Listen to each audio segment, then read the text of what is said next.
Salut les abonnés, j'espère que vous allez bien. Aujourd'hui je continue à vous lire la Bible et nous sommes à l'Exode, au chapitre 7. Le bâton changé en serpent. L'Éternel dit à Moïse, regarde, je te fais Dieu pour le Pharaon, et ton frère Aaron sera ton prophète. Prophète, c'est aussi comme porte-parole. Dans ce cas-là précis, quand il dit ton frère sera ton prophète, ça veut dire sera ton porte-parole. Toi, tu diras tout ce que je t'ordonnerai à ton frère.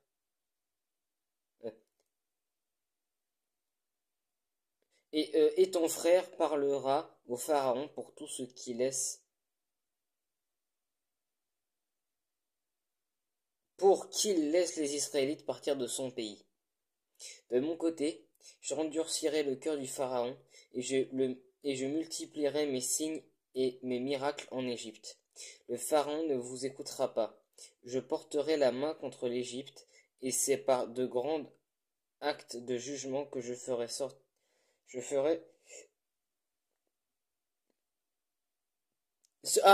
pardon. Je ferai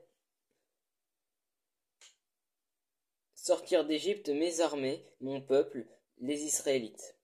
Les Égyptiens reconnaîtront que je suis l'Éternel lorsque je déploierai ma puissance contre l'Égypte, et je ferai sortir les Israélites du milieu d'eux. Moïse et Aaron se conformèrent à ce que l'Éternel leur avait dit. C'est ce qu'ils firent. Moïse était âgé de 80 ans, et Aaron de 83, lorsqu'ils parlèrent au Pharaon. L'Éternel dit à Moïse et à Aaron, si le Pharaon vous dit, faites un miracle, tu ordonneras à Aaron, prends ton bâton et jette-le devant le Pharaon. Le bâton se changera alors en serpent.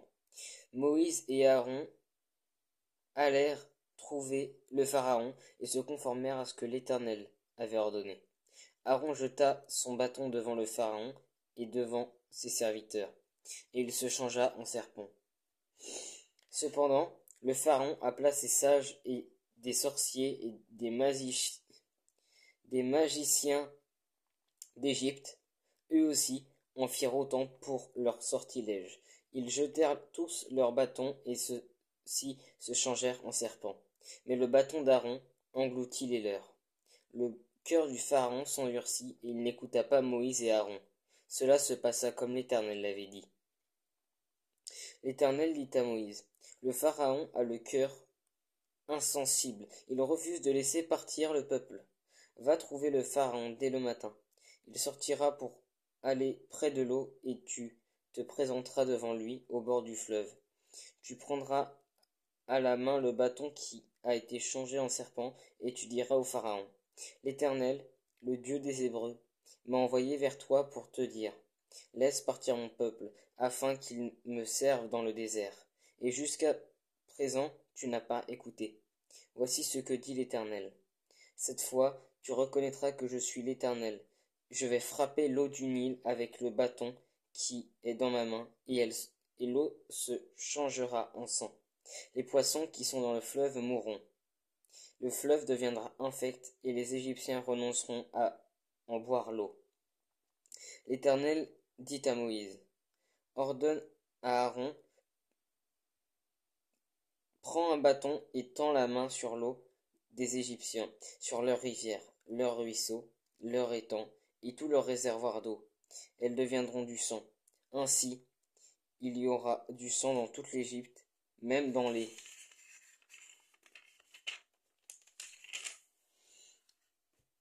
récipients en bois et en pierre.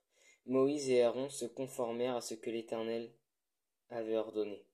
Aaron leva le bâton et frappa l'eau du Nil, sous les yeux du Pharaon et de ses serviteurs. Et toute l'eau du fleuve fut changée en sang. Les poissons qui étaient dans le fleuve moururent, le fleuve devint infect.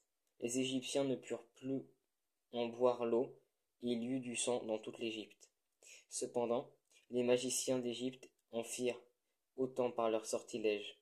Le cœur du Pharaon s'endurcit, et il n'écouta pas Moïse et Aaron. Cependant, cela se passa comme l'Éternel l'avait dit. Le pharaon se détourna d'eux et rentra chez lui. Il ne prit même pas ces événements à cœur.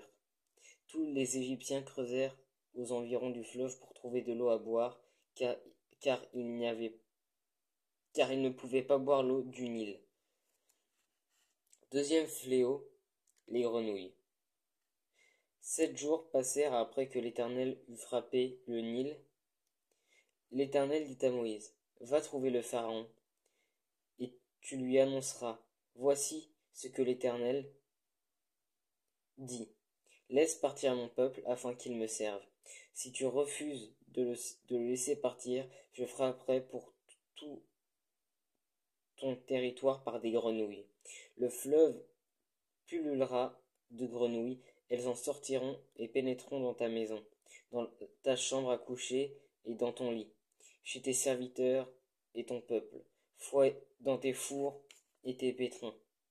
Les grenouilles grimperont sur toi, sur ton peuple et sur tous tes serviteurs. Voilà, c'était le chapitre 7 de la Genèse, j'espère que ça vous a plu.